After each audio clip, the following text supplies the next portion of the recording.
तेज प्रताप युगंधर संभाजी राजा शूरवीर, तेज प्रताप युगंधर संभाजी राजा शूरवीर, चारित्र्य संपन्न शुद्ध नीर संभाजी राजा शूरवीर, संभाजी राजा शूरवीर.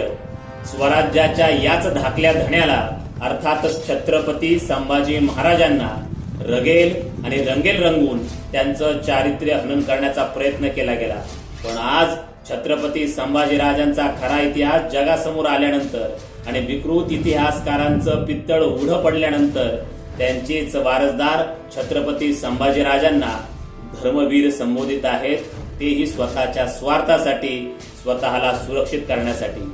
पण प्राच्य विद्या पंडित आह साळुंके म्हणतात, छत्रपती संभाजीराजांना जर धर्मवीर म्हटलं तर त्यांच्या जीवनाचं आणि मृत्यूचं उद्दिष्टच बदलून जातं.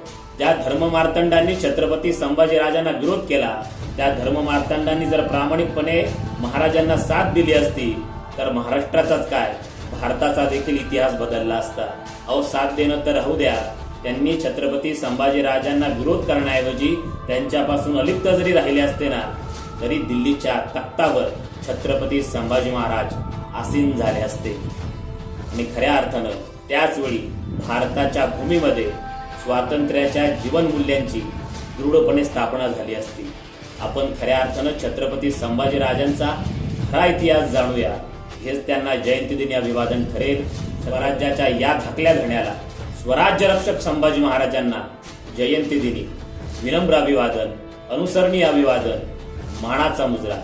जय भीम, जय शिवराय.